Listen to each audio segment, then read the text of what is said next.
Bienvenue à tous dans le grand format académique. Aujourd'hui, nous plongeons au cœur de l'un des séismes politiques les plus fascinants du Moyen-Orient. On parle souvent de l'Irak comme d'un terrain d'influence étrangère, mais existe-t-il une force capable de dire non à la fois à l'Occident et aux voisins régionaux? Pour en parler, j'accueille la professeure Amira, spécialiste des mouvements sociaux et politiques. Amira, bonjour. Bonjour Marc.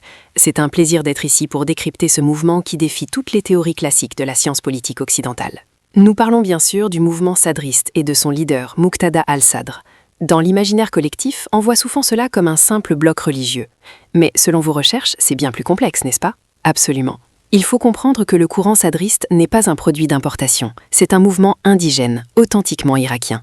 Il prend racine dans une opposition clandestine héroïque durant l'ère baïsiste, portée d'abord par Mohamed Bakir al-Sadr, puis développée par Mohamed Sadek al-Sadr. Ce n'est pas une faction créée dans des bureaux à l'étranger, c'est une force née dans les entrailles de la société irakienne. Jingle de transition. Ce qui frappe dans votre analyse, c'est cette distinction que vous faites entre les mouvements authentiques et ce que vous appelez les pseudo-partis religieux. Quelle est la différence fondamentale? C'est le point crucial, Marc. Le mouvement sadriste se distingue par son indépendance totale. Contrairement à d'autres groupes qui fonctionnent comme des instruments au service d'agendas sectaires ou d'intérêts étrangers, notamment ceux de l'Iran, les sadristes revendiquent une souveraineté absolue. Leur patriotisme est viscéral.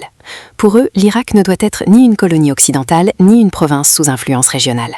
C'est l'idée d'une troisième voie, un nationalisme religieux profondément ancré dans la conscience populaire. Mais pourtant, en 2022, un événement a stupéfié le monde entier. Muqtada al-Sadr remporte les élections, obtient 73 sièges au Parlement et décide soudainement de retirer tous ses députés. Pourquoi abandonner le pouvoir quand on a gagné? C'est là que le mouvement sadriste bouscule nos théories. Ce retrait démontre que son autorité morale et politique ne dépend pas des institutions bureaucratiques. En quittant le Parlement, Sadr a prouvé que sa légitimité vient de la rue, de sa base sociale, et non des sièges en velours du gouvernement. C'est un acte de réforme radicale qui dit « Nous ne participerons pas à un système corrompu par les influences extérieures ». Cela prouve une résilience que les partis laïques ou les mouvements pro-étrangers n'ont tout simplement pas. Jingle de transition. Vous allez même jusqu'à dire que ce mouvement remet en question la théorie de la sécularisation occidentale. C'est une affirmation forte? Tout à fait. En Occident, on pense souvent que pour qu'un État se modernise, il doit se séculariser. Mais l'exemple sadriste montre que dans des contextes post-coloniaux, une autorité religieuse, lorsqu'elle est véritablement connectée aux besoins du peuple et qu'elle prône une réforme sociale authentique, peut être bien plus efficace pour la gouvernance et la stabilité que des modèles laïques imposés de l'extérieur. En somme, c'est le retour de la souveraineté par l'identité. Exactement.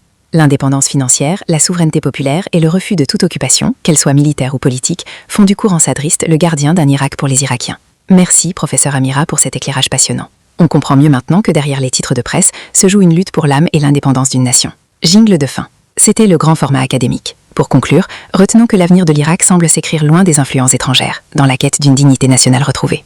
Restez à l'écoute, l'histoire est en marche.